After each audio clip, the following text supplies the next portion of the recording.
protes. Petinggi Israel justru setujui RUU untuk Netanyahu. Umat Islam kecam keras penindasan Muslim Gaza.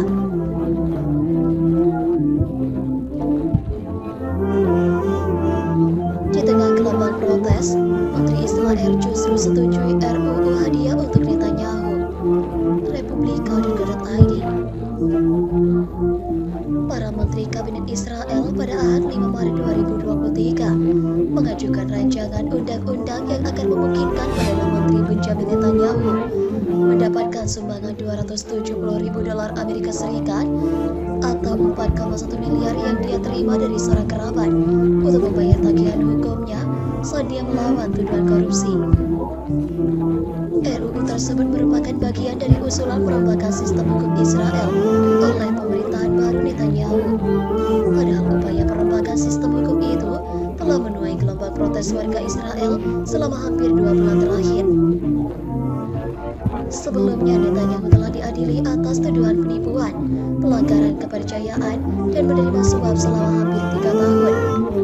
Namun dia membantah melakukan kesalahan dan mengatakan tuduhan itu adalah bagian dari tuduhan tak berdasar yang diatur oleh media, penegakan hukum, dan sistem peradilan yang biasa terhadapnya.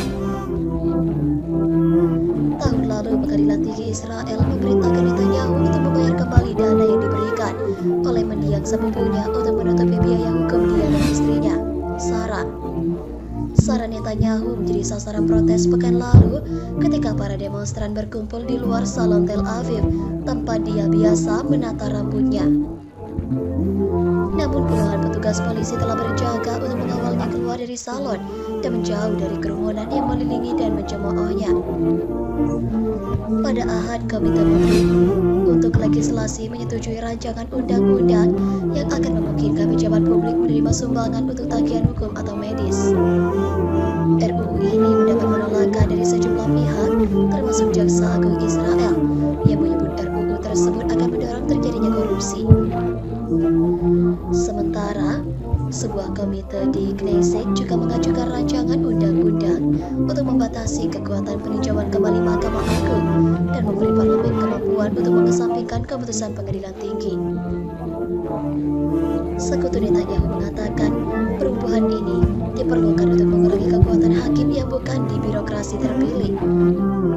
Tetapi para kritikus mengatakan para sekutu Netanyahu berusaha menghilangkan check and balance, membesarkan kekuasaan dengan mayoritas yang berkuasa dan mencabut wewenang Mahkamah Agung. Mereka juga mengatakan bahwa Netanyahu sebagai terdakwa pidana memiliki konflik kepentingan.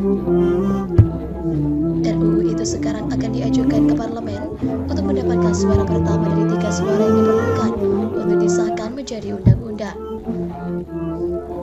Mohon pada pihak terkait, pihak yang berwajib dan pihak yang bersangkutan untuk mengklarifikasi kebenaran berita ini.